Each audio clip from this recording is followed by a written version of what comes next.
they come. Hi, I'm Dia. And I'm Oli. And we're from the Santa Barbara Middle School's Team Press, and we're here with Gore Verbinski.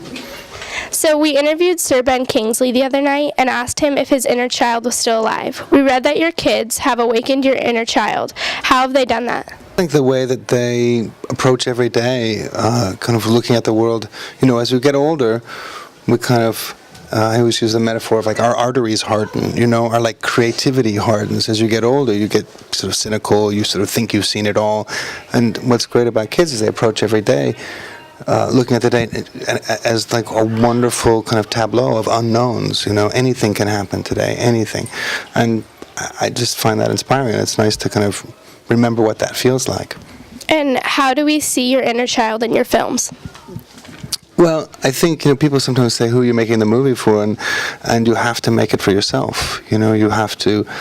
It's too much hard work. We worked for 3.5 years on Rango, so you're making the movie for the little kid inside you, and if that kid starts to laugh or cry or groan, you kind of are maybe doing the right thing. We also interviewed Martin Scorsese. He talked about sharing stories from books, films, and music with his daughter. What are some stories you want your kids to know? Wow. Well, there's so many. I mean, I think they get a lot of the classics in school, so I try to, give them proverbs. My dad used to say, if you dance with a bear, you can't quit when you're tired. I don't know if you know what that one means, but it's like, once you start something, you got to finish it. I sort of like to see what they're drawn to. I mean, my eldest boy is 15. He really liked Franz Kafka's Metamorphosis. I don't know if you know that story, but it's about a man named Gregor who wakes up one morning and he realizes he's been turned into a cockroach. So stories like that I find fascinating. Stories that are a little bit unusual. But whatever inspires them to read, that's the thing. Whatever kids pick up a book and, some kids go, this is boring. I don't care what it is as long as they're really into it and it makes them continue to read. You said it's nice to try things that you're not sure you can do. I didn't make a fourth Pirates film because it doesn't scare me anymore. You kind of start to get too comfortable. You're no longer growing. You need to keep trying new things. How do we see that philosophy in your work? Well, I think that there was sort of a lesson, by the time I was making the third pirate film, we kind of knew who all the characters were. We knew everybody was approaching it sort of with an understanding of not only what their character is and how he's evolved, but also what an audience likes about that character, which I think is very dangerous. It's really beautiful to be in a place where you're kind of thrusting yourself into unknowns. And when we first made the first pirate movie, everybody thought we were crazy. And so trying to get back to that feeling of being kind of crazy, just saying, let's go make an animated movie. We had no idea how to make an animated movie. We just like, there's no rule book. Nobody gave us the manual. We just started doing it our way, and I think that's what gets you up every morning, gets you kind of inspired, gets you a kick. It's like it makes it not a job; it makes it a continued education, And so the movie is sort of a byproduct of just a willingness to try new things and to learn. Next week, we are interviewing a guy named Sir Ken Robinson. He speaks all over the world on creativity. He says school kills creativity. You are one of the most creative filmmakers of our time. How did schooling affect your creativity? Wow, you guys ask the best questions, can I just say that? Those are the best questions. I wish, all the other interviews were as good as yours.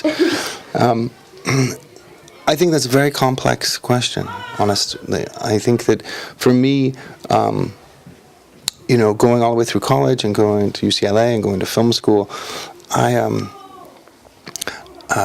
daily, on a regular basis, I use less from film school than I do from learning how to present an argument, how to think analytically, how to pick up anything and kind of try to figure out how it works, how to how to, look at history and say, why are we repeating this? All those things. So I just find, for me, the more general education, the more kind of less, I would say, less specific, but more know as much as you can about a wide variety of things. That, to me, that is very useful every day.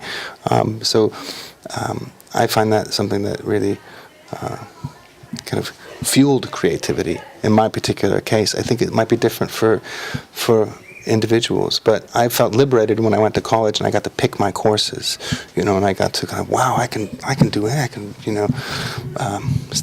study anything. Whereas, maybe I felt a little limited when you must take this, you must do this, you must eat your vegetables, you must, as you grow older, you start to choose vegetables. You actually like the way they taste. You actually start to wanting to read, the challenging books that maybe you were forced to read earlier. So, I think on the other side of that, the answer there is it's just a shame when budget cuts kind of take away arts and take away music programs and clay or drawing programs and things like that, because I do think those are equally important in schools as sort of memorizing what you need to memorize to pass a test. Our Team Press motto is Dreamers Who Do. You're definitely a dreamer who has lived out some of your dreams. What are some of the keys that have helped you make your dreams come true? I would say the hard work. I mean, I know it sounds like a cliche, and I know it sounds boring, but hard work. I have many friends and many associates who are very, very far more creative than I am.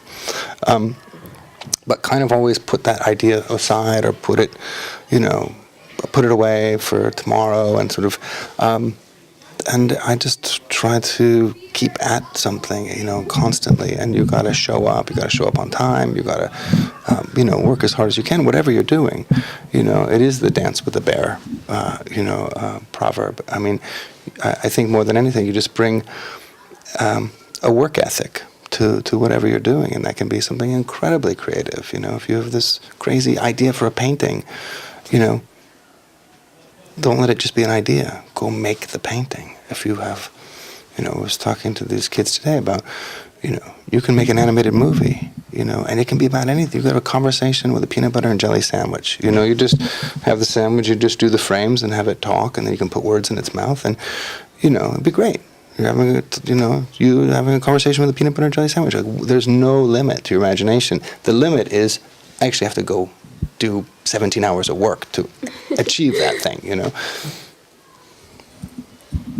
In the movie Rango, the mayor says people have to believe in something. What or who do you believe in? Wow. I think who is a tricky one, because people evolve and change. What I believe in is, I believe in the sort of good things in human nature, and sharing and the little things that when people stop and go out of their way and do something to help somebody else. I mean, I think those are kind of lost, as everybody's, people grow up and it's like, what do you want to be when you grow up? And people's answer used to be, I want to make shoes, or I want to, be a plumber or a baker. Now it's like, I want to make money. It's like, well, you're not making anything. You're just making money. And so I think there's a lot of that going on. And so I really respond to, the people who are okay with a simpler life, and I believe in craftsmanship. Leaving the lizard's cage, ironic, unexpected event that will propel the hero into conflict. In Rango's case, it was a car accident. Did you or any of the other writing team have their own trauma that required surviving a near-death experience? Well, yeah, I've been in a few car accidents, and I lost a very good friend of mine in a car accident when I was 20 years old, and he was somebody I knew since I was 3 years old, so it was very sad. And that kind of fragility of life, I mean, we grow up thinking we're indestructible, and at some point there is loss, and at some point you have to kind of reevaluate what you can and can't achieve. I think in the case of Rango, it was really a metaphor for conflict from the standpoint of storytelling. Right? I mean, he is kind of having an internal debate about our story is boring. Our story, nothing's happening in our story. I'm stuck in this terrarium. It's flatlining. You know, we need some conflict. And then, so we were really just saying, let's thrust this guy, fish out of water. Let's thrust him into this world. Let's propel him into this Western genre and start our story. So that was really more the issue. But I think it doesn't have to be tragic, you know. It's an inciting incident. It's something that begins something. It can be a birth metaphor. It can be, you know, something where you're thrust into change, and it can be very positive, you know. Thank you so much for your time. Thank you. You guys were awesome. Thank you. Thank you. Well, that's a soft cap. You see them, Mr. Rango? People have to believe in something. Pick it up. Your destiny awaits. You are gonna save us, aren't you? Count on it, little sister. We got a problem. This is my town. They done taken everything we got. So you want something to believe in? Believe in that there sign. For as long as it hangs there, we got hope.